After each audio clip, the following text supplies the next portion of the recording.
Welcome to the first episode of Season 7, and I chatted with Tamara Lich, Freedom Convoy organizer, grandma, and world record holder for longest court case for mischief in Canadian history. She's recently been found guilty of mischief, and now they're looking at sentencing.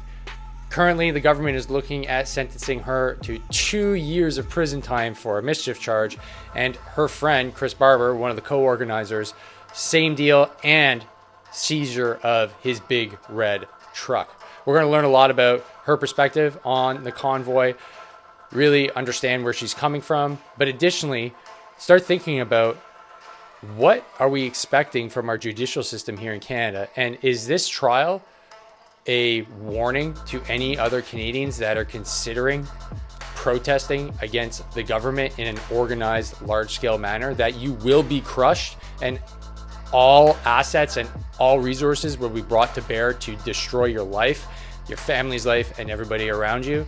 It's a scary warning, and I want everybody to understand what the implications of this trial and Tamara means for Canada. Enjoy the episode, guys. Don't forget, keep on subscribing, keep on hitting the notification button, and this podcast will continue to grow with your support so long as you share your favorite episodes and comment down below so I know what you guys are interested in and what you guys have to say. All right, let's get back to the episode. Peace. Hey folks, as you may have seen, I just got back from a BJJ and healing retreat for veterans put on by David and Cordy from Becoming Ohm, a husband and wife team doing incredible work for veterans' mental health. But my involvement with them actually started before that. I've been working with them in their online coaching program for the last 3 months, and I'm already signed up for 3 more. What I love about this program is that it meets you right at where you're at. You don't have to fly to Mexico or go sit in the jungle to start healing. They help you make real changes in your day-to-day life while teaching you how to work with plant medicine in a safe, intentional, and grounded way. This isn't some weird hippie stuff, but like a legit way to improve your mental health. For me, it's helped me stay more present with my family and respond better in situations that used to set me off. They've worked with over 100 veterans, first responders, and civilians in the last couple of years. The next round of their mindful microdosing program starts April 28th. And I know half the spots are already filled with people who came to the retreat. If you want to learn more, go follow them on Instagram at becoming.ohm and shoot them a message with the words hard to kill.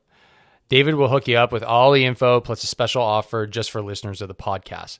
Becoming Ohm has been a huge part of my journey, and I know that can help you too. Even if you've been let down by everything modern medicine or Veterans Affairs has to offer you so far.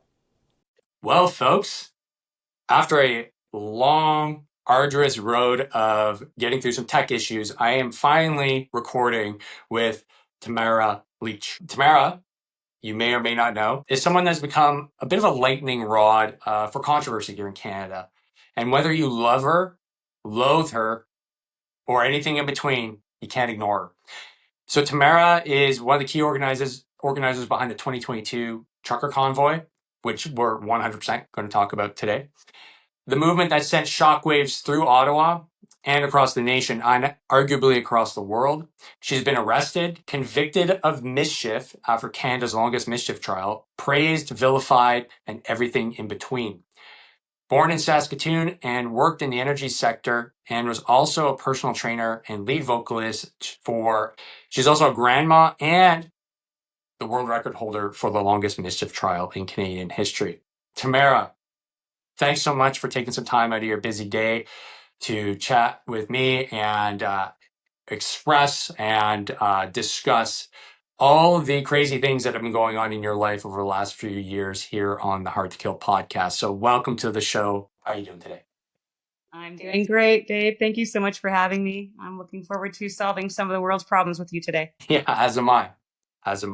We almost solved a Wi-Fi issue, but unfortunately we didn't get that far. But that's just a sign of things to come. It's only uphill or downhill, depending on how you perceive it from here. So let's get right into it. Tamara, if folks aren't tracking, you just got through, I shouldn't say through, but you just went through the largest mischief trial in Canada. I don't know if it's a world record that you want to hold, but that's the reality of it. You've got the title now. So How has that been so far? Just in generalities, like how are you holding up and how you dealing with all of this over the last few years? Well, thanks. Yeah, I guess to start off with, the verdict itself wasn't unexpected. We knew that we had a bit of an uphill battle, both Chris and I. Obviously, before I left here and headed out to Ottawa, I was really hoping that I would be able to come back and sort of move forward with my life and put some of this behind me, but that's not what was in the cards. And, I put out a post about it. I mean, we'll just do what we've always done. And throughout this whole thing, Chris and I have only been able to just roll with the punches and take everything as it comes. Otherwise, I think it would just get too emotionally and mentally overwhelming. And one step at a time, and also understanding that this is just another part of the process, And I mean, they had to spend $10 million to get me on a mischief charge, which is kind of a badge of honor, I guess. Oh my God. I mean, and I think I have a sense of humor enough that I can see, I can look at everything that's happening from 40,000 feet and just see what's going on and how this is all played out. It was supposed to be a 16-day trial that stretched into 45 days spread out over a year and a half, and it's unusual for mischief to even get to trial. It's usually a slap on the wrist or a fine or signing a recon cog or whatever. So it's been an interesting ride. It's been a very eye-opening ride, seeing the inner workings of how things work in Ottawa and in the justice system itself. The wheels of justice definitely grind very slowly. Absolutely. So we're definitely going to touch back on that, but I want to learn a little bit more about who you are and get to know like the Tamara that most folks probably wouldn't get a glimpse of. So the first thing I want to touch on, this is a health and fitness podcast, right? You were a personal trainer. How did that come about? What was the journey for you in fitness, and how's it help you be in the, you want to call it the activism space, and able to endure kind of what you've had to go through over the last year and a half through the judicial system? Well, I got started in fitness in about 2012. I've always been somebody that enjoyed working out. And I ended up taking a CanFit Pro course. I'd hired a trainer myself, actually. And I ended up taking the same course that she'd taken. And I started certifying personal trainers too. So I instructed the program. And I really loved working with people. For me, that is one of the biggest benefits, and not just from a physical point of view. I mean, for me personally, physical fitness is about being strong mentally. It helps me think clearly. It helps keep me motivated. I like to feel strong, and not just physically but mentally. So, and to be able to take something like that and share that with other people and then watch their own personal growth and their physical and mental transformations was extremely satisfying. Yeah, no doubt. And having been in this space myself for a little while, I realized that seeing the transformation, that's the that's the reason why you get into it. And that's why I'm an educator. That's why I was a high school teacher for so many years. When that light bulb moment happens and they give you that, confirmation that, hey man, like I wouldn't have got here without your help. It's really powerful. That being said, clearly fitness is an important aspect of your life. Did it play a role in being able to keep the leadership role of being in the convoy protest and the trucker convoy protest, and then subsequently all the things you had to endure? Because I imagine it's quite a psychological load to have to go through a long trial like you did. I'm sure if you were less fit and a little bit more aware of your health, probably would have been a little bit harder. Would you agree with that? I would definitely agree with that. And I mean, my time in jail really is where a lot of my education training benefited me, because the food in there is terrible and it's very carb heavy, which if you understand anything about nutrition, it makes sense. The sugar carb crashes. So the second time I went into jail, I really focused on, I was very careful about what I was eating, what they were bringing me. I saved all my little peanut butter containers. That was my post-workout protein, which is funny because I'm not a big peanut butter eater, but that was my little post-workout, little snack size peanut butter. And I worked out a lot in there, especially when I was in jail, because I felt more than anything that's when I really needed to feel strong and mentally focused. And actually, one of the guards had asked me one day if I was ex-military. because they don't see people going out on their yard time doing push-ups and burpees and running laps. And I kind of laughed. I said, no, I'm not.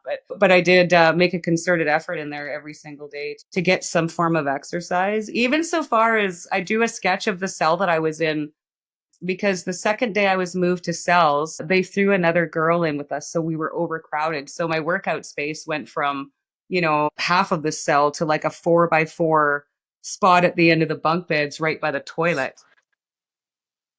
You know what I mean? So that's so crazy. My new book, Harden to Fuck Up, was written as a guide for anybody that follows a podcast and wants to put together all the things that they've learned from amazing guests.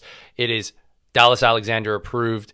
Tim Jensen from Grunt Style wrote the foreword. And if you want to lose weight, you want to get a grip of your health, your waistline, and your mental health this year, I strongly recommend going to Amazon and getting your ebook, audiobook, or paperback copy immediately. Would love to hear a review, and train hard, fight easy. Let's get back to the episode. So, Tamara, I'm sure people are dying to know, what was your prison workout? Like, what was it? You were talking burpees, push-ups. Like, what was your go-to prison workout? Did you have weights? Like, were you doing bench press till your arms fell off, like in the movies? What was that look like? What that look like for you? well, I wish I could have, but unfortunately, when I was in jail, the girls weren't allowed access to the gym. What? Only the only the men were allowed to go to Bible study, and only the men were allowed to use the gym. That's So crazy. I would do mine either in my cell, like I said, or when I was in dorms in the dorm room, or we'd get 20 minutes of yard time. Basically, my routine was I would start off running some laps, do burpees, like the major burpees, squats, push-ups, mountain climbers, and I kind of do that in a bit of a circuit. So run 10 laps, drop and do burpees, squats, push-ups, and then get up and do another few laps and then come back. So obviously in that situation it was just a lot of body weight stuff, but I liked lifting heavy things. That's always been one of my passions. I did take up powerlifting for a while, and it was one of the best experiences of my life. Oh, that's so cool. I'm still kind of shocked that the ladies weren't allowed any gym time. That seems a bit discriminatory. But that was in Ontario, right? Or was that at West? Well, it was in the Ottawa Carleton Remand Center, which is actually a well-known facility for the violations of human rights. And you also have to remember at this point too, they were just coming out of the pandemic. So, I mean, one of the reasons that I was in solitary confinement when I was initially arrested right after the convoy was because of their COVID-19 protocols. So I spent the first, I can't remember, week, I think it was, or 4 to 6 days down in the dungeon in solitary confinement. Hold on a sec. I was under the impression that solitary was no longer usable in the criminal justice system, like when you're incarcerated, because it's horrific for your mental health. It is horrific for your mental health, but apparently I was in solitary confinement. I think there's a limit on the number of days or hours, maybe even, that you can be in it before they say it'll start to affect you. But I mean, it's going to affect everybody differently. I just chose to own it. I worked out, I prayed, I cleaned graffiti off my walls, and did lots of meditating and visualization techniques. And I'm a stubborn old boot. It sounds like prison just made you a better human being. Is that possible?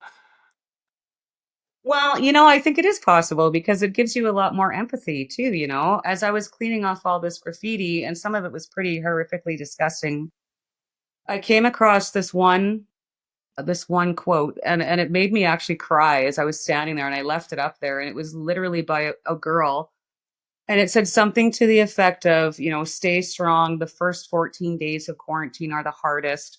Brighter days are coming.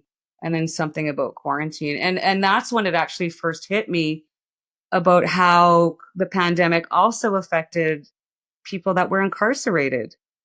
And, just as horrifically as it affected all the rest of us. So it was really, I think it actually gave me some more compassion and empathy for the suffering that happened during that time period, which is why we ended up doing what we did anyway. So yeah, let's now go back to the genesis of the trucker convoy. This is what I would love to hear more about, and I'm sure folks that are listening as well. Because for me, the trucker convoy was the first time I've ever protested anything in my life, unless federal unity rally in the 90s when Quebec was trying to separate. I don't know if that counts as a protest because it was very pro-government. So I'll leave that one aside. But this was ultimately the first time I've ever felt so strongly for anything that I felt the necessity to go and protest. So, me and my buddies, we all drove down to Ottawa, and it was the first time in, as you know, like it was almost 2 years that I really felt joy within a community. And it was also the first time that I realized, shit, the news media is clearly lying because I was literally there. That's not what is happening or happened. So from your perspective and what you got to experience, what kicked off the trucker convoy, and how did you play a role in getting it all set up? Well, obviously, like you just said, it was a really dark time here, and there was a lot of things happening that raised a lot of eyebrows and were very questionable, but you weren't allowed to ask those questions. For me, for myself, I got involved because of the suffering that I was seeing, the stories that I was hearing from other people, my own family's experiences. My middle daughter was pregnant through COVID. My youngest daughter, her entire high school graduation was, going into the school for 15 minutes and having a photo taken with a mask on. I mean, these children were robbed, for so many reasons. And I felt I needed to get involved. The opportunity arose because the catalyst of the protest was when the federal government decided that they were going to implement a vaccine passport for the Canada-US border, which was going to directly impact truckers. I mean, there's truckers in Windsor, say, for example, that are back and forth daily, multiple times. And so now they were being asked to either present vaccination papers to get across the border or to quarantine for 2 weeks. Well, I mean, you can't work for a day and then take 2 weeks off, work for a day, take 2 weeks off, and expect to feed your family. So it was basically kind of a perfect storm of events. The trucker vaccine cross-border mandate was the catalyst, I feel. And that's how I got to know Chris Barber. And a friend of mine had sent me a video that he made about having a Canada-wide shutdown, a trucker shutdown on the 26th of January. And so I reached out to him and just said, look, my skill set is organization, administration, and logistics. You're going to need money. You're going to need social media, and you're going to need some help. So, how can I help you, basically? So you already had, if I understand correctly, a background in politics and some activism. Was that therefore easier for you to kind of move into that position because you have the experience in logistics, you have the experience, and you're dealing with a group of people that are passionate, like Chris Barber, but you realize like your skill set is going to be really beneficial. And on top of that, this movement you're actually really behind. And so therefore lending a hand just only made sense. Yeah, I think my background definitely played a part into it. I sat on the board of directors for the Maverick Party, which started out as the Wexit, the federal Wexit movement, basically. And so I really credit that experience to a lot of the successes that we had, because I had through being on the boards and working with committees and being chairs of committees, I recognized immediately that, we were going to need a committee. We were going to need definitely a finance committee because we were getting all these donations coming in fast and furious. We were going to need a social media committee. So working within that political party really helped me, and also to have the foresight of what's to come and, what's politically correct. I mean, you can't get on the internet and rant and rave and look like a crazy person. You have to have a modicum of respect. So that definitely helped. I've never really considered myself an activist, honestly, but I started going to rallies in Medicine Hat after the federal government started attacking the Alberta energy industry, because I was in that industry. And once again, I was seeing how these policies that didn't really make any sense other than virtue signaling, they were hurting families. They were hurting people that I knew and cared about, and people were losing their jobs.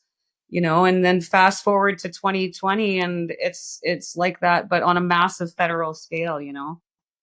So I've always been very passionate about the well-being of others, and I've never been one to abide a bully. So, I guess it seemed like maybe a bit of a perfect fit. Absolutely. There's something interesting with our country, and getting a better perspective on it from hosting the show has been really important for me. Growing up in Quebec, right, we have a very distorted view of the rest of Canada, even more so that I'm of the English speaking diaspora of like, you know, you want to call it Gaelic, Anglo heritage, right? Because we don't really identify with anybody because we're a minority here. And the West, as soon as I end up going outside of Quebec, they go, "Hey, Frenchie." I'm like, "Oh, I'm not really a Frenchie, but you know, cool." Um, and then there's a lot of animosity, and I learned this in the military from the West to the East that I wasn't really tracking until now, meaning the more modern era, because like you said, there's bullying going on, and you know, I don't want to minimize it by using the term bullying, but it's essentially, hey, we're going to take your stuff, meaning your resources, and we're going to redistribute, and you're going to keep on producing, and you're going to like it. Is basically the bastardized way of me kind of looking at that interaction. And then on the other side, living in Quebec, you know, we have this separatist movement that's going on for years. The government panders to that movement, and my rational brain can't make sense of that because I look at Alberta and be like, well, they're the engine. You should be making sure that they're good. If I was the prime minister, that's how I would see things. Like, hey, are you guys good? All right, what else do you need? Not the other way around. And is that kind of why Alberta has that? You know, you mentioned the Wexit movement, and I think it turned into a Wild Rose movement, if I'm not correct. And it clearly, it's I see it in my news. It's growing, as far as I can tell. Maybe I'm wrong, but is that part of the sentiment too? Is like, hey, if you want this federation, this Canadian federation to work, listen to us. Quit putting your thumb on us. Quit, you know, disregarding us. Quit calling us like Nazis or right wing as soon as we say, hey, we don't like your policy. Can you change it, please? Is that part of kind of the whole sentiment that kind of bubbled up and created this big movement? Yeah, I think so for sure. And you know, to touch on Quebec, I mean, I was well, first of all, the Maverick Party or the Wexit movement was never like a separatist movement. We Mm. were our goal with the Maverick Party was independence. However, that didn't mean separating, but you know, greater autonomy, more Interesting. say over ourselves, right? And also and while sort of mirroring what the Bloc Québécois were doing, which was brilliant. And you know, a lot of the things, a lot of I look, I used to think that the French language laws were the most ridiculous thing I ever heard of and the biggest waste of taxpayer money. I read the papers every day. I followed politics. What I was seeing in Alberta was nothing but how much the East hates us. They don't want our dirty oil, that we're just a bunch of rednecks and hillbillies and our opinions don't matter. So the core problem here is that this division is being driven by our media through our politicians. They don't want, could you imagine if Quebec and Alberta united? We would be a powerhouse. I think Marty up north was just posting about that last week. We would be an economic powerhouse. And the thing is that the convoy for me, my first big epiphany was when we found out, you know, on day 2 or 3 of organizing that we had 1,000 trucks ready to come from Quebec. And I was like, this whole thing has been a goddamn lie. And as I got there to Ottawa and I met so many beautiful Quebecois and I got to spend time with them and talk to them, they're just as conservative in rural Quebec as they are in Alberta, if not more. And so it became very important to me to get that message out. Just like Canada, just like as Canadians, you and me do not want to be defined by our government. The citizens of Quebec should not be defined by theirs either, you know? Yeah, I So wholeheartedly agree. what we need is a leader that's willing to try and unify because that they don't win any points. They seem to only get success these days when they're putting labels on people and dividing them. And that's not healthy. That tells me that these people are not in charge for our well-being. They're in it for themselves. And we need leaders in place that are actually here to look out for the best interests of Canadians. I agree. And to go back to your point about Albertans and Quebecers hanging out at the trucker convoy, I saw it firsthand. The Yep. Alberta flag with the Quebec flag, and they're hanging out, having a good time, you know, having a drink, dancing with the DJ. And I told my buddy at the time, I said, oh my God, this is going to make politicians shit their pants. If there's a unification of two quote unquote separation movements with two very distinct cultures that go, wait, hold on a sec. Actually, we both can't stand Ottawa. That's our problem, not ourselves. I was like, this is what's going to make them lose their minds and crack down the hardest because they're not going to want a truly unified Canada that realizes that Ottawa is more of a problem than anything else. And it's funny that you mentioned that. I have the exact same opinion. Most Quebecers, when taken out of the context of separation and my language is being attacked and my culture is being attacked, will have very similar values to pretty much everybody in the West.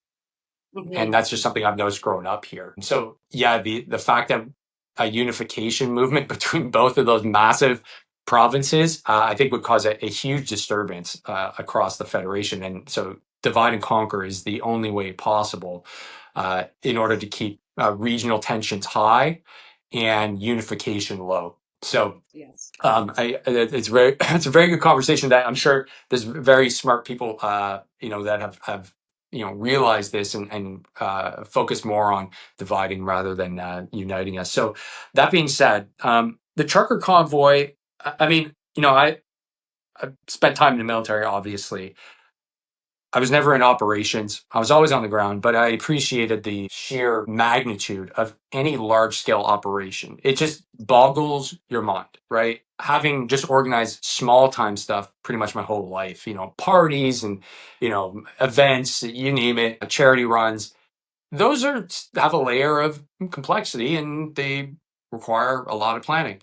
Now you're in the middle of planning a cross Canada trucker convoy. What was the logistics like to organize that? Well, it was very long days, very full days. Put it mildly, yeah. Literally, oh yeah, like I would literally get up, at 5 or 6 in the morning and be sitting at my computer till 2 or 3 in the morning. And it was lots of phone calls. Thankfully, there had been a convoy that had gone out a couple years before then. So they had a route already established and with the stops and everything. But, just, focusing on public safety, organizing with law enforcement as we're coming through communities, also organizing all the volunteers that were bringing supplies and donations out. I mean, that's literally why we had to start all these committees, because I started the GoFundMe thinking, maybe we'd raise 20 grand. Well, we blew past that in 24 hours. We blew past $125,000 in 24 hours. So I realized, I mean, we were gonna need help there. The amount of messages, the support that we were getting coming through on our social media was incredibly overwhelming. So we needed to get committees set up there. So it was a lot. And then, of course, having meetings, with the group and making decisions, and it was crazy. But honestly, that's kind of my element. That's sort of where I thrive. So it was intense, but it was fun. I bet. I bet. And one thing I noticed while we were there on the ground in Ottawa is the aid, the escort, right? Like it wasn't just pandemonium with the trucks showing up. There was clearly a well-defined plan. The police were obviously, in communication with you, which I found really unique. Because I mean, this being my first protest, I said to my buddy, "This is the most well-organized protest I've ever been to. Considering I've been to zero, I just expect protests to be just pure chaos, and the mass just kind of blob, just kind of goes everywhere, and that's that." This has got a lot of logistical support, so it's very noticeable from the start that there's clearly a plan in place. My question though is, from start to finish in terms of, okay, we're planning the convoy, trucks are en route. Was there any reaching out by the government to anybody like yourself to say, hey, guys, let's not do this whole convoy. Let's come to the table. Let's have a discussion. Or was it just complete radio silence from the government the whole time? Yeah, it was complete radio silence. Well, actually, the vilification started almost immediately. But my local MP did reach out to me very early on, and he did a lot to try and help us, actually. But once we got to Ottawa, he was unable to get us any meetings. He said Omar Al-Gabra was the Minister of Transport at that time, and he said he felt like he almost had Omar on board, but he ended up declining also. So then literally that was it. All we wanted to do was have a conversation.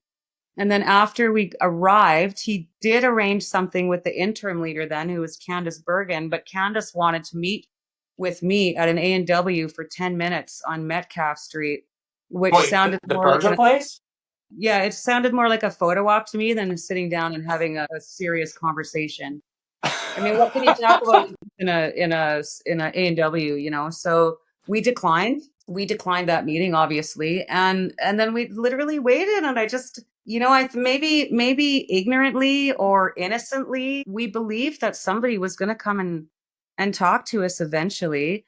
And Mhm. although it took 3 weeks, I mean, that was one of the big reasons I thought the deal with the city that we struck with was a huge step forward. Even though it wasn't the federal government, it was at least somebody was acknowledging us and willing to work with us and see that, we're not crazy people. We're not, coming here with pitchforks and torches. We're normal, hardworking Canadian citizens that, would like to have a conversation about maybe could we please have our rights and freedoms back after 2 years of doing Mhm. everything that we were asked.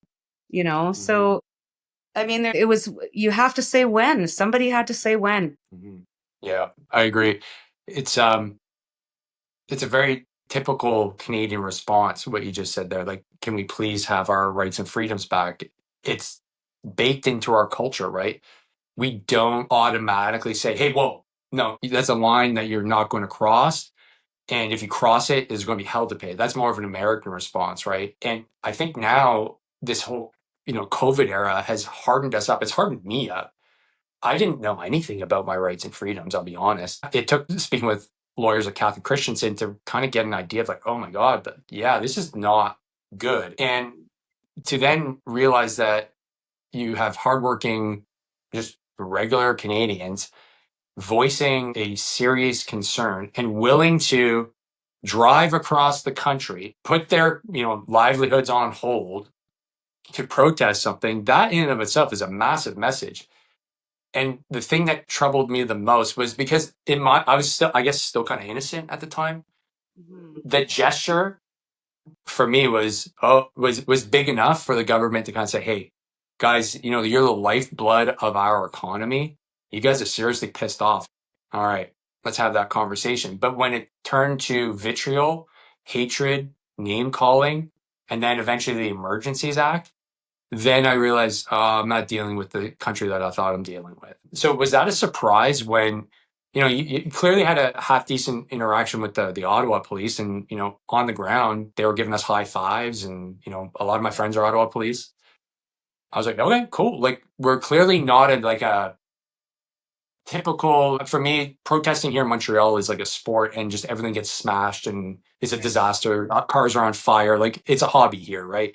So that's my experience of protest. But when I showed, there was none of that. We're, people were picking up garbage. Yeah, It's like this is so Canadian. It's ridiculous. that's right. But Well, not only that, that we was had military services were being held every day at the memorial too, So, right. excuse me, there was like so many aspects to. Right. And so there's so many different layers, so many different levels. But then the Emergencies Act gets called or Yeah. enacted.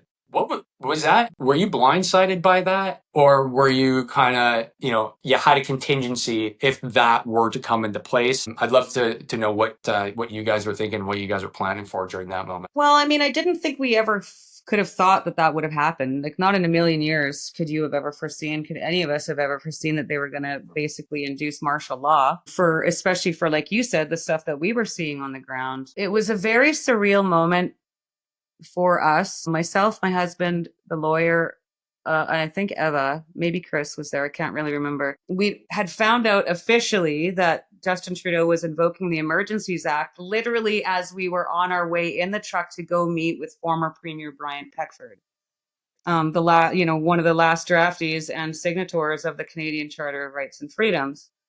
So, and we were just on our way to have a meeting with him because he'd just flown in the night before. And it was Keith that had to tell this man that drafted our Charter of Rights and Freedoms that Justin Trudeau was about to trample all over it. So that's a moment that is going to be forever burnt into my memory just because of the symbolism of it alone. But when we first arrived in Ottawa, here's what we saw. We saw, like you said, little groups of police officers, very friendly, but they weren't really doing anything. There's supporters that would talk to them, but they were standing around doing nothing. And then the city of Ottawa implemented a state of emergency. And what we saw was, these little groups of police officers, a few more groups, they got a little bit larger. and they were just standing around doing nothing. And then the province of Ontario initiated its state of emergency, and we just saw more numbers of cops standing around doing nothing. So, I mean, it's like they kept putting the hammer down, but not like, it was kind of laughable, honestly, because, what are you trying to prove here? What is the point of initiating the state of emergency unless you're literally just trying to scare the heck out of everyone? So when the Emergencies Act was invoked, number one, nobody there, I think, thought that they were going to actually get violent and shoot protesters with rubber bullets and tear gas and beat them with their guns and truncheons. We just thought that's what was going to happen. We were probably just going to see more police come and stand around and do nothing. But in the meantime, we also struck this deal with the city of Ottawa. So, I mean, in my head, I thought for sure this is going to de-escalate a lot. I know Chris and the road captains had gone out the morning the EA was invocated, and had moved something like 140 trucks that day, with trucks and small vehicles that day. So I felt, the day that it was invoked, that this was all going to work out this way, that they were going to see that we were trying, and that any type of violence or a violent takedown was going to be completely avoided. And boy, was I wrong. Yeah, I mean, the images of the RCMP, well, actually, I'm not sure if it's the RCMP officer that stomped all over somebody with their horse. That's the image of the protest and the government reaction, in my opinion, that went around the world. How disastrous I spent time when I was in Afghanistan. I was part of the information operations group. So a lot of what we did was hearts and minds. We had to be so careful that we didn't do something epically stupid that would just erode months or years of work. Now you have the Canadian government sending in their stormtroopers and stomping on their own citizens with horses because they want an end to these COVID policies. I wasn't expecting the Emergencies Act. That really didn't sit well with me. But then to see the reaction and the beatings, and I was like, oh man, like we're in trouble here. Like we are not the nation I think we thought we were, because this is the reaction to Canadian citizens peacefully protesting to change what's going on. That to me was totally unacceptable. So like now you're at that point in time where it's kind of surreal, right? Like the Emergencies Act was surreal for me. I can't imagine what it was like for you and everybody on the ground. And is that the time where you start seeing the arrests? And is that the time that you were initially put in cuffs?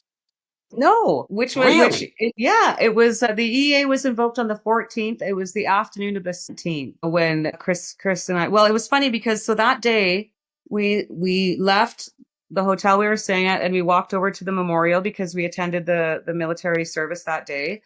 And then I spent the afternoon with a gentleman who told me he was a veteran. That's a really long story. I'll tell you about another day, but anyways, this gentleman introduced himself to me as a veteran, and we walked around the protest that day, just talking to people. He went and showed me where he was staying over on Kent Street. And so we just stopped and talked to people. We spent the afternoon after the service just doing that. We left him at his car, walked back to the hotel, and it had been kind of misty and a little bit rainy that day. And so I remember my clothes were damp and my hair was wet. And we got back to the hotel, and within about 20 minutes, I think it was, like everybody's phone started buzzing and Chris had been arrested. So, and he was just on his way back to the hotel too. So we knew that he had been arrested. Obviously, we heard that there was a good chance that, we were going to be arrested the next day. I did a video the night before, as I'm sure that you saw. But even still, I mean, almost every day there was people, running around saying the police are coming tonight and you're going to get arrested. So, you know, I spent more time running around telling people not to panic than, because, we'll deal with it. If that happens, but, I don't see the use in getting people worked up. So even at that point, I still wasn't 100% sure that we were going to be arrested because that threat was always there and people were always scared about it anyways. And, so again, it was 3 days after the EA was invoked that we were even arrested. And like I said, the day that it was invoked, Chris Farber spent the whole day absolutely exhausted and sick moving vehicles out of the city, was all set on Tuesday morning to resume, and was out there with police to get these trucks moved. And then the Ottawa police called it off. So, and then here we are today. Interesting. Isn't it? Yeah. Yeah, very. So that all being said, you set out with the intent of, representing just Canadians that just want to be heard. If I understand correctly, that's essentially what it was all about. That's why I was there. I was fed up with people not listening and being told that I'm a misogynist, that I'm no longer tolerated in my society. And that didn't sit well, particularly with me and a lot of my veteran friends, because it's like, hold on a sec. We spent the last 20 years fighting wars for this country and the values that this Yes. country represents. And now, because I have a different opinion than the government, I'm no longer tolerated in this society. That set off a large, I guess, bitterness and I would say moral injury cascade within the community. And you mentioned hanging out with veterans during the protest, and that was another iconic image of Yes. the final days of the protest, right? Veterans at the cenotaph just being beaten and dragged into the phalanx of police officers, and then some of them being driven off in the middle of nowhere and dumped in snowbanks. And like, I'm still shaking my head at that. So that veteran side of the protest, was that more of an organic growth Yes. of the protest? It was. Okay. It was. And a lot of the veterans that I've spoken with that did attend were there because they felt they knew it was coming and they had experience dealing with that type of thing. And they went there to protect those of us that didn't. And it was, I mean, how they were treated, well, how they're treated by our government, period, is sickening, but how they were treated through then is really extremely hard to watch. And I think one of the proudest moments for me during that time period too was when they barricaded off the war memorial and the veterans, I don't know if you were there that day, but the veterans all showed up, dismantled that fence in orderly fashion, stacked it all nicely and neatly, and then shoveled off the memorial. Like, who are you to fence off our memorial? You know what I mean? So that was a really poignant moment also, I felt. And yeah, the veterans all came and they just, well, just like so many communities that just showed up because it was such a grassroots movement. I mean, we didn't organize veterans to come. We didn't organize the Sikh community to come. We didn't organize all these people. They just came. And then, yeah, I mean, that was definitely one of the highlights for me was to be able to get to know so many. And then, of course, the Veterans for Freedom, who I'm really great friends with, a lot of those guys and gals, was born out of that movement. So there's a lot of really great things that came out of it. Absolutely. Yeah, you've got your sweater on. I've got my Make Canada Healthy Again mug from the Yes. V4F group. Yeah, and that's if you look at it from a stoic perspective, right? But that's something that we all went through. And on the other side of it, we've now become more organized. B, I think we've got a lot more awareness as to how this game works. And C, Yes. we've all started kind of taking action, right? This podcast, honestly, if it wasn't for the events that happened during the trucker convoy and then a few other COVID related incidents, I was about ready to, hang up, can you say hang up the microphone? But I just didn't have the passion anymore until I Right. realized a lot of the guys that are still in are being mistreated. Yes. It's clear abuse of power. This whole era just was a fertile ground for many dictators to thrive.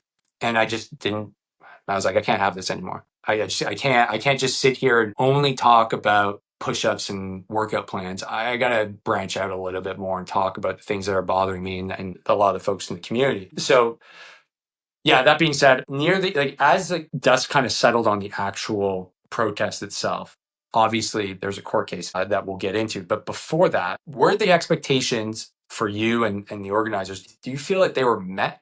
And that is the actual trucker convoy? Well, I mean, I guess that would depend on whose expectations you're referring to. I mean, from my perspective, as I was actually sitting through the inquiry, as you know, the Public Order Emergency Commission, I sat through 7 weeks of that. And when I left, what struck me the most was that we did everything right.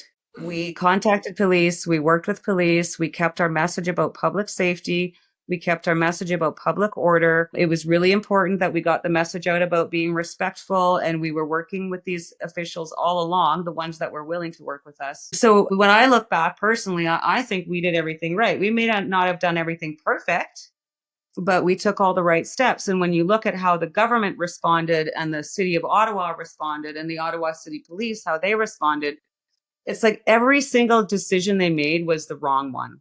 Right from the very beginning when Justin Trudeau started painting us as a fringe minority, like who does that? What kind of a leader has a group of, Canadians, middle class working Canadians, I might add, driving across the country, and he refuses to meet them. And now, if you remember in 2021, when the Indigenous were protesting, they were burning railway ties and destroying railway properties. And Justin Trudeau at that time all he could talk about was the importance of maintaining dialogue, dialogue, dialogue. So where was our dialogue? Like, why? Because we're, regular Canadian citizens, which should even have been, in my opinion, more of a wake up call for them, because it takes a lot to get us not off of our butts, because we're here, we're back working, right? We have families to feed, precisely, and communities to support. And so we're actually doing something. So when you get a group that size that's willing to drive all 36, well, that's just from Medicine Hat, right? 3,600 kilometers. Then it strikes me as odd that you wouldn't at least want to have a conversation with one of them. And one of the most interesting quotes that I've seen as some of the documents that I've gone through is their excuse was, well, they couldn't talk to any of these leaders because there weren't any that were identifiable, except for when it came time to arrest people. They certainly had those people pointed out, didn't they? Isn't that strange? Wow, that's interesting. We don't know who the leaders are. By the way, you're all going to jail. Why? Because you were leading that protest movement. I know. Yeah, that's what I mean. You have to have a sense of humor about some of this. Otherwise, I would probably go crazy. But, like I said, looking at it from 40,000 feet, I can definitely see a lot of humor in this. And I think that's what keeps me a little bit sane sometimes, is because it's just so ridiculous. Precisely. Well, okay, so why do you think Trudeau and his cabinet and the government were so petrified of you and the movement then? I think they were so petrified first and foremost because of the unity that they saw happening. I don't think we've seen Canadians come together like that since maybe Terry Fox. I don't know. It's been a long time since Canadian citizens gathered and supported each other in such a way. And I mean, like, true community, feeding each other, taking people into their homes, making sure people are warm, the outpouring of compassion and support and just plain love for each other was through the roof. And I think that is what scared them the most, even more so than, the $24 million that we raised collectively in 3 weeks. Because as we were talking about earlier, I mean, they've been trying to divide us with labels for so long, especially in the last 10 years for sure. And they just didn't want to see that happening, and it couldn't be allowed to continue. Yeah, my perception is that that's the case as well. I just haven't been able to figure out why. Because, I mean, it's so hypocritical of a government that was supposed to be inclusive to clearly exclude an entire group of Canadians just because they have a different opinion. Because for me, the definition of inclusivity is, well, you have a bunch of different opinions, because that's the point. I want to have a diversity of these opinions because that's what makes our country great. That's how I was brought up. That's what I thought I was going to expect. But so I just can't really put my finger on why then would they be so hell-bent on ensuring that we stay divided. Is it just for votes? Is it that simple that if you divide, you can keep your voting block? Psychological. Because that's just saddens me. Yeah. Have you ever heard of the drama triangle, David? I'm sure you have, right? No. The rescuer, the rescuer, the persecutor, and the victim. Right? So the victim, persecutor, rescuer. And it's actually a vicious cycle. But what we're watching right now is the Liberal government is going from like persecutor to rescuer. And that's really what happens in that dynamic, to keep the victim really confused. Are you trying to help me or are you trying to persecute me? But it creates chaos and it creates uncertainty in your mind, so that you just start, when they're your rescuer, you're going to do whatever they want. Actually, this is it. I highly recommend. I just about lost my computer. This, which gives it's called The Power of Ted. And it really gets into that whole triangle and what the opposite of that triangle is, which is, what's the opposite of being a victim? Like being a creator, creating your own reality. So it was really interesting. And I think that's kind of the dynamic that psychologically that we're stuck in right now. We have a government that keeps basically persecuting us, making us feel like victims. I mean, to me, in a nutshell, this is the world that we live in right now. Just to put it, put a fine point on it, is we live during a time where victimhood is being celebrated and encouraged instead of empowerment and creating your own life. It's poor me. My feelings are hurt. How can I feel offended today? That's the mentality that we're living in, and that's what they're doing is feeding into it, and by creating that division. Mm-hmm. Yeah, and that's the unfortunate reality that the government has so much sway in that conversation. And part of the reason why I do what I do in terms of fitness and health is that I don't think we would have been in this awful quandary with the government and protests and lockdowns had everybody just been very responsible with their own fitness and health. And just like you're in prison and you're working out, and the officer's like, well, are you military? Because that is what's instilled in most military members, right? That discipline to stay healthy, stay fit. Because if you had all these lockdown measures and you just shrugged them off, like for me, I'm like, oh, well, this isn't as bad as clearly you were telling me. There's no bodies in the street. Well, I'm a young, able-bodied, healthy male. What can I do to help? I'll go into a nursing home with no mask. I don't give a shit. Like, it'll just get me relatively sick. I don't care. Like, let me help. No, we don't need your help. Okay. Well, then what That can was I one of the do? Nothing. Sit at home. Yeah. Why? And that was the first thing. That was one of the first things for me when this all started, was that indicated like what the hell is really going on here. I mean, I'm a fitness professional with training in nutrition, and I certify and train students in personal training, nutrition, and CPR. I know enough about the human body to understand the effects on the immune system. So when they started closing gyms right away, that was like one of the biggest red flags in my head. And then when they decided to keep, the liquor stores and the weed stores open, but you couldn't go and lift a weight, like that did not make sense to me. So basically, you're actually promoting people to sit at home, eat crap, fall into unhealthy addictions, and then what? What kind of a functioning member of society do you suppose that person's going to be when they come? Well, I mean, we see it on the trailing edge now. The mental health crisis is just Yes. unreal. The Yes. suicide rates exploded, addiction rates exploded. Well, yeah, of course. I mean, you eliminated the essence of being human, which is connection. Yes. Of course, what do you think was going to happen? So that's why there's no way in my mind that this was accidental. I always give the benefit of the doubt. You know what? They're just super incompetent. But you can only be incompetent for so long before it's intentional because the data is there. You have people that are experts screaming at you like, hey, we got to stop this. This is insane. I thought your job was to ensure prosperity and health of your people. That's the opposite of what's happening right now. And like what you said, well, let's close down gyms, but keep our liquor. Because even here in Quebec, our premier is like, well, yeah, they need something to escape with. It's like, so you're admitting that, yeah, we're closing down everything. And because it's so shit, of course, we need to still make money off of vice, essentially, which is, I can't liquor, believe you even booze. said that. Yes, Oh, yeah. terrible. That's terrible. Wow. Straight up, that's the state we live in here in Quebec, right? We have a very totalitarian streak in the culture here. I think it goes back to we're only a few steps away from the Catholic Church having control of everything here. When somebody gets up on the pulpit and says, "This is what we're going to do," and everybody's going to do it, everybody falls in line, and it was scary to watch. We had a literal curfew here. I don't think he did. In West, he did. That to me And was that's one of the 1984. reasons why it wasn't surprising to have the Quebecois show up like they did. I mean, you guys, in my opinion, had it the worst. You guys were under a curfew. They were just about to probably impose a vax tax on you. Remember that? If you Oh, weren't worse than vaccinated, you were that, going to have Mara. what's Worse that? than that. Worse than that. They were actively talking about camps, where to set Right. them up, how to get people out there. My own relatives were talking about it at the dinner table. I go, whoa, time out here. What are you saying? There's no conscious thought there when that starts to take place because it's all over the media. The French media only essentially have one outlet or two. So they get the same message. They don't have the internet like we do because there's not as many creators in English.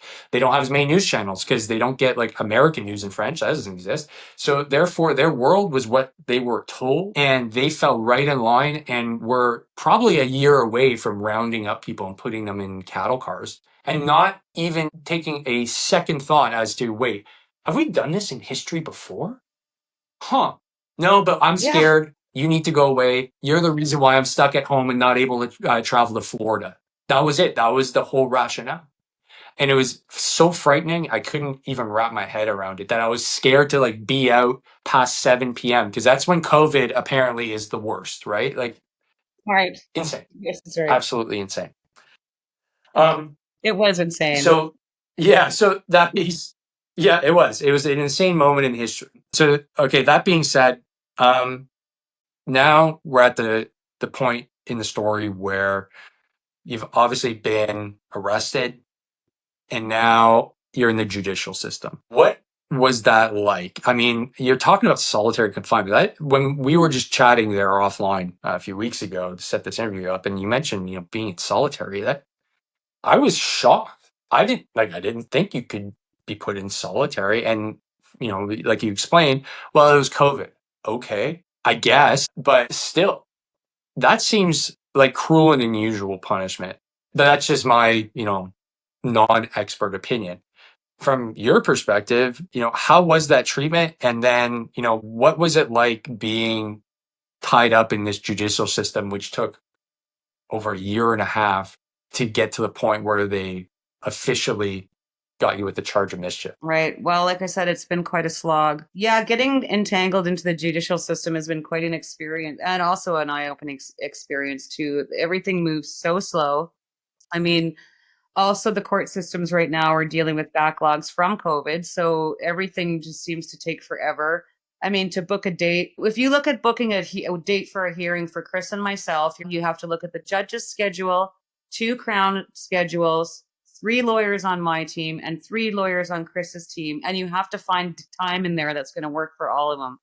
So it's just about impossible. Excuse me. Where was I going with this now? It moves very slowly. It's interesting to be inside and see how the law is, I guess, manipulated in certain ways to meet certain needs. And I'm going to give you a prime example. But we just got our verdict, as you know, last week. And when the judge delivered her guilty verdict in the morning on the mischief charge, she kept saying, this is binding. This is a binding decision. I believe it was the Remley case she was referencing, in which Remley, who was at the convoy, was found guilty of mischief because the convoy was the mischief, not because he committed any mischief. Figure that one out.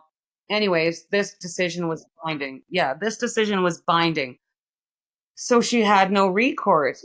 She's basically forced to make this decision, which, I guess I understand. But what's the point of having the law or a legal system or a judge in a trial if this judge can't look at the evidence, review it, and make her own decision, but has to follow a decision that's already been set by somebody else? I mean, isn't that the whole point of having a judge or a jury in a trial, is to have them review the evidence and make their own decision? Like, why did we spend all this time on a mischief charge then? Like, there's so many things wrong with it, and it can be manipulated in so many ways. There? All right, I'm there. Are you there? Yeah, are you back? Yeah, I'm still here. Sorry, I just ran to the washroom. Okay, no worries. Sorry about that. Yeah, I was just talking to myself. I'm like, wait, hello? And I just delivered like the smartest testimony of my whole interview, and then all of a sudden, poof, now it's gone. Oh man, I was doing the exact same thing. Like, this is the hands down.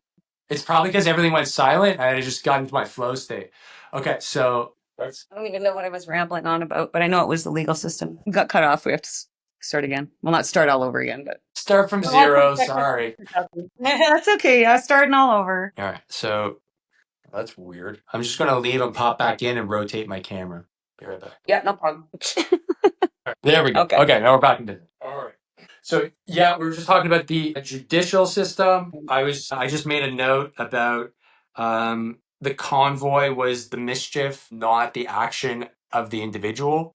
And that's where we cut Yes, out. I So believe that was the case law that she used, that she kept repeating was binding. So she basically didn't have a choice, but other than to find us guilty. So I mean that's just what I was saying. I don't know a lot about the law. I mean, I'm definitely I might end up with an honorary degree after this is all over, but I just found that weird, right? I mean, isn't the point of having a judge or a jury in a trial to present the evidence and then have the adjudicator make their own decision? But I guess it is what it is. 100%. Yeah, that again sounds like a very Canadian way to approach things. You're literally a judge that makes judgments on things, that pulls together all the known case law information to make a decision. But then you go, oh, sorry, my hands are tied. There was already a decision about this, and I have to make the same one. What? Hmm. That is Yeah. very bizarre. But I don't want to get conspiratorial here, but is it safe to say that the government, although they're, uh, as far as I know, they're not supposed to interfere, right? Because then that's a banana republic No. type event, right? They're not supposed to Correct. get involved in a judge's decision, because then we're like Nicaragua. Would it be safe to say that the government was maybe tipping the scales to have some guilty verdict? Because egg on their face, I guess, is just a gentle way of saying, like, hey, if we don't find Tamara guilty of something, like, we're gonna look like ding dongs. Right. Am I wrong? Yeah. Am I wrong? Yeah, no, no, you're right. They would have looked awful. I mean, I really like this judge. It's honestly, I'm not going to speculate on what her frame of mind was. I don't believe Mhm. that she's influenceable um politically. I mean, I think her hands are tied just because of the way that the judicial system is set up. I mean, out of Mhm. the rest of the charges, they stayed one charge at the Crown's request, and she found us not guilty on all four of the other ones. So it's been something to behold. It's definitely taking a long time. I do believe, and not a reflection on the judge by any means. I mean, she's stuck in this too, just like we are. But I mean, I do believe that we've seen an increase in the severity and frequency of lawfare in this country.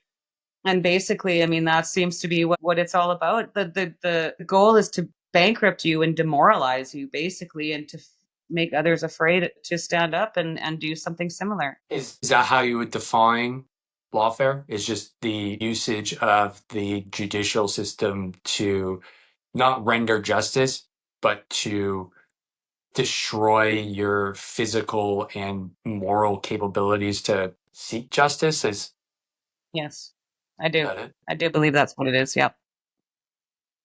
And Yeah. like you said, we're seeing it a lot. We're seeing it a lot. And I mean, like I alluded to at the beginning of our conversation, they've spent $10 million prosecuting this case. And in the meantime, if you look at the news in Ontario, they're throwing out murder cases and drug cases because they've blown their budget. They can't afford to prosecute those cases. The protests that we're seeing happening in Montreal and Ottawa and the larger centers right now, where actual mischief and threats of bodily harm are occurring, nobody's getting arrested. There's no mischief trials coming out of these. I mean, it's just really it's really seems to be a double standard and a two-tier justice system. So back to the last, well, a few questions back, where, what is the government's motivation? What are they so scared of?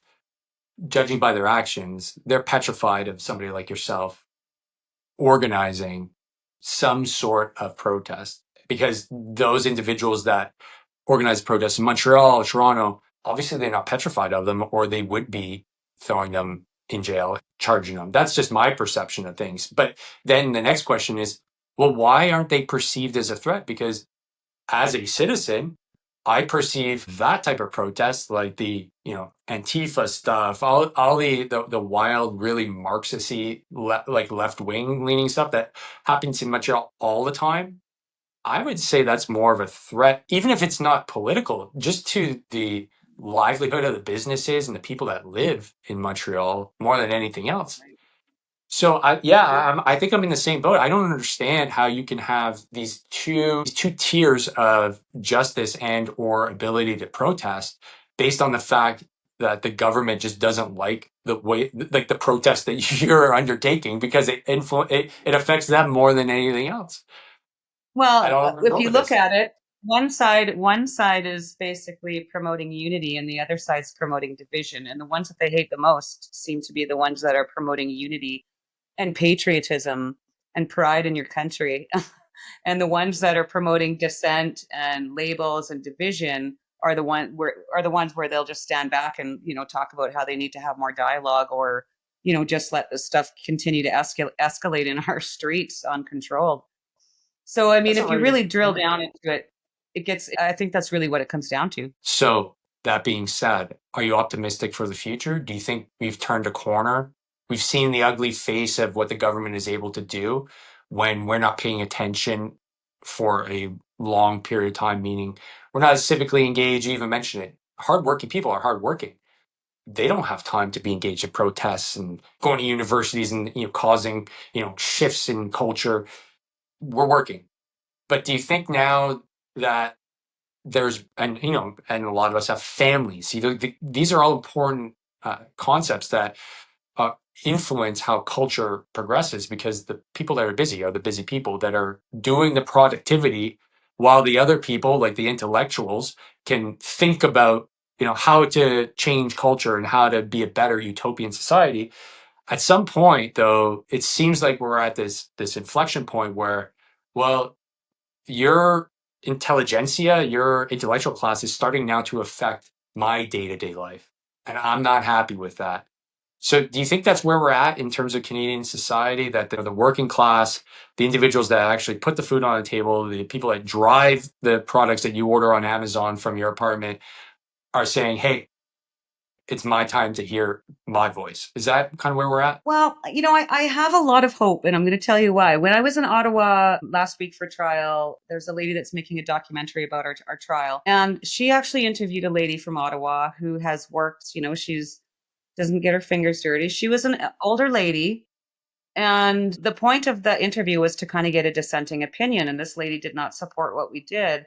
However, she did have the self awareness to admit that she'd never met a truck driver before. She'd never met an oil field worker before. She'd never met a blue collar working man before, and she was terrified of them.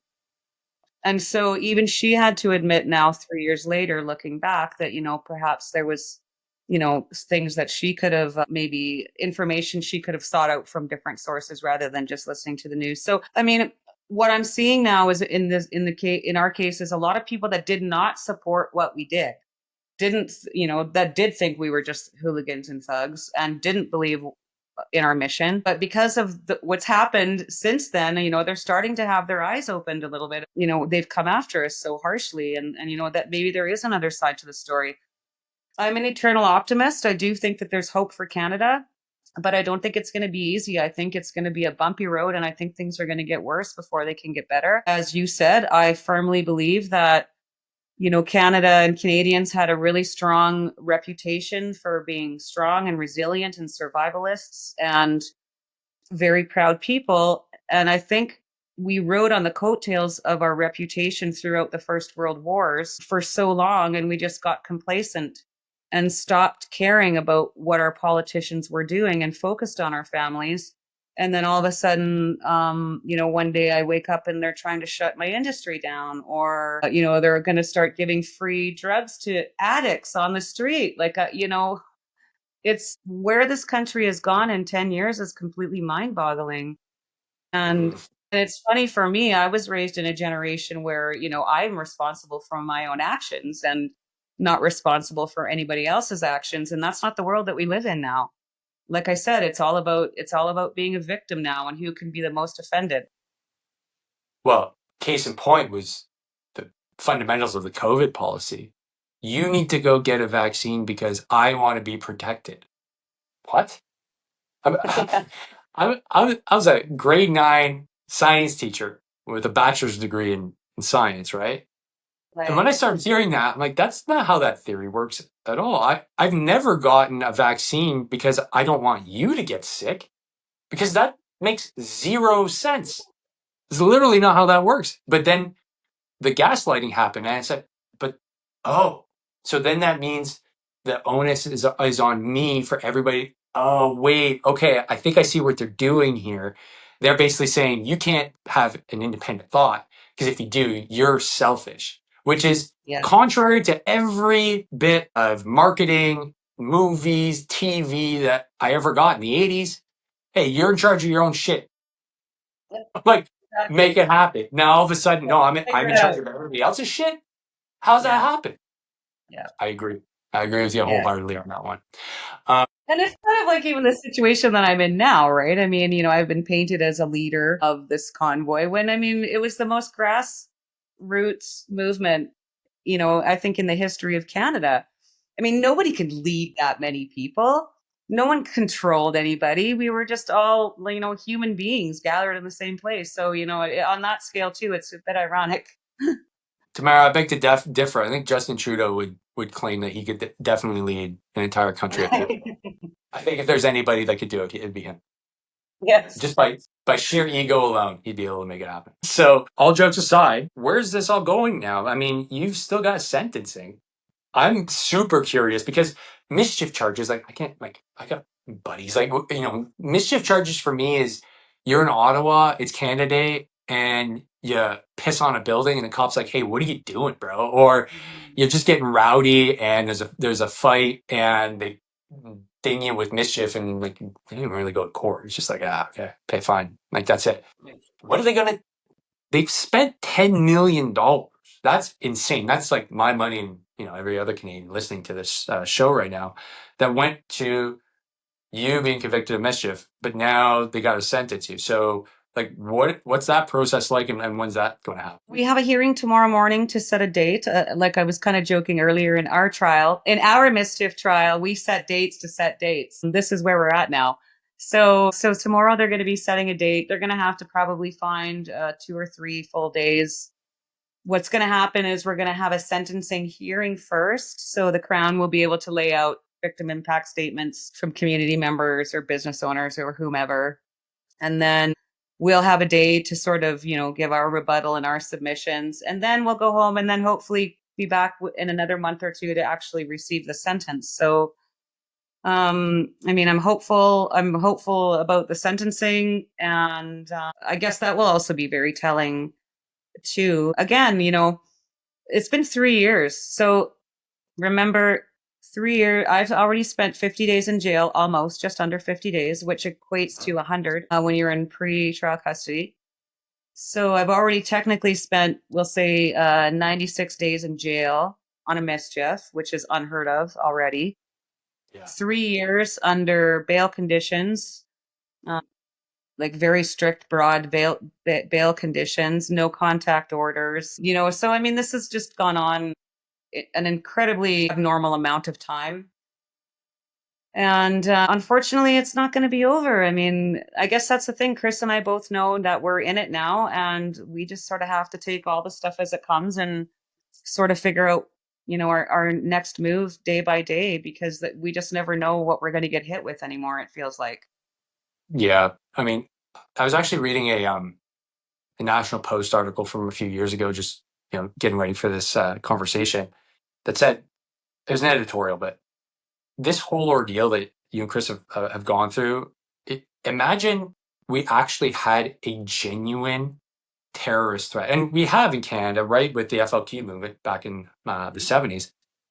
But imagine we had a genuine threat here in Canada that literally posed an existential threat to the government and to Canadians. The handling of your entire issue has been, the perception is it's just so boom. It's mind-numbing how inefficient and how preposterous the whole thing is. And then you factor in like the whole Emergencies Act for peaceful protests in the capital city. Because like unequivocally, there was zero initiative to overthrow the government. The government said that that's what you guys were going to do. Nobody ever said we want to overthrow the government. That No, of wasn't course not. like why would that be your intent? And then why would the Americans want to overthrow our government as well? It was Or the never Russians. or the right. Like nobody took a minute that was kind of emotional about to say, hold on a sec, does that make any sense? Why would they drive all the way across Canada in trucks to overthrow the government? Wouldn't they just be going over there to send a message? Because that's the point. Like, there's other ways of overthrowing a government. I can rest assured, like, it's not parking your truck in front of the government building. Now, that's a dumb way to try and overthrow a government, in my opinion. So, that being said, like, how do you think now, seeing what you've seen, you've gone through a whole ordeal, how now does Canada redeem itself? And kind of like as we wind down here, what do you think the next steps are? And I'm not talking necessarily about government. I'm talking more in terms of individuals like you and me, and like, how do we repair this hole, I guess, in our national fabric? That's a good question, and I think about it often. I would like to take every single Canadian and get us all into some pretty intense therapy sessions, but I don't really know how to facilitate that. I'm good at logistics, but not that good. But I really think that's what we need. And I think we need to get back to focusing on finding common ground with each other and our humanity. And because in my opinion, that's something that we lost throughout the pandemic and the years that have ensued, is we lost our humanity. And so it starts with us individually. You can't have a strong country if you don't have, I lost you.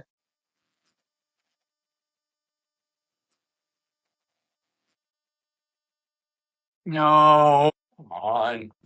Again, Now I see two of you. see two of me. I've got a blank David Morrow and there you go. Now you're back. There we go. Okay. There we go. All right. Tamara, that was some epic knowledge that you just dropped. I heard he's pretty gone. much all of it. So I think we're going to have to do this again after. if you finished your last thought, then we can carry on with the last question of the day. Sound good? Oh, there we go. Okay, you just pop back here again. Sorry, what were you saying? Did it freeze again? Yeah, you're good now. You're fine. Are you still there? Yep. Can you hear me okay? Are you able to hear me? There you are. Oh, now I can't hear you. Oh, no, I can't hear you now. Oh, yeah. Okay, my speakers are good. All right. Okay. Okay, let's wrap this up, Tamara. I don't know how much time I got left. It's like I'm broadcasting from Afghanistan at this point. So I got that last part. I'm assuming you finished your thought. It was great. I think so, yeah.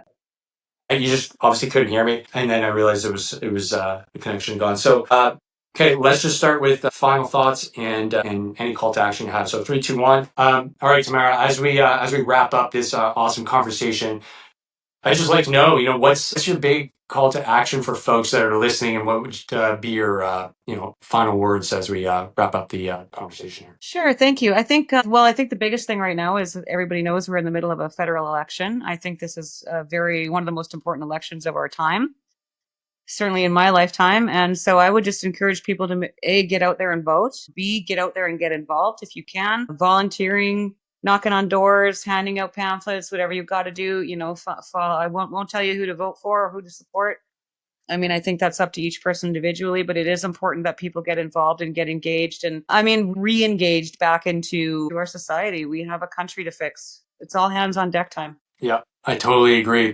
There's been a abdication of our civic responsibility, and that doesn't just mean voting, right? That means participating in your day-to-day life with maybe your community center, your school. I attended one of Jordan Peterson's conferences in Ottawa not too long ago, and that's exactly what his message was. He's like, look how many people are in this stadium right now. He's like, if every single one of you went back to your communities and just did one thing, like joining your parent-teacher association, joining a committee on your church board, or whatever it may be, you would finally see the change that we've wanted, that brings us back more to a rational, more stable ideology and way of operating our civic society, because we would have our voices heard just in general. And I thought that was just a brilliant way to kind of make sure that we keep what we have here, that we fought so hard to have here in Canada, and not let it just go by the wayside because we decided that we're too busy or that we had too much to do at home and we didn't want to get activated or active in our civic responsibilities. So I wholeheartedly agree there, Tamara. And this conversation has been really eye-opening and really informative. So I really appreciate your time, and good luck tomorrow during the verdict. Yeah, and you're always a welcome guest here on the podcast. So if ever you want to have a conversation again about the way forward and how things are going on your end, you're always more than welcome. And folks, if you want to know more, and follow what's going on here at Hard to Kill Podcast, we're advocating for veteran health and for the personal responsibility movement to take root. So if you're enjoying this content and you enjoyed this interview, I really, really appreciate if you hit subscribe, like, and share it with a friend or family member. So Tamara, thanks again. Really appreciate your time. I apologize for all the technical difficulties, but we got through it. Absolutely. And can't forget to mention that it's always super appreciated when folks like yourself just support the veteran community. There's so few of us here in Canada, and so few of us are vocal that when you show your support, it's a real shot in the arm. So I just want to thank you for that from myself and likely a lot of the followers here as well. So thanks again. And folks, don't forget, train hard, fight easy. We'll see you in the next one. Peace. All right. Yeah.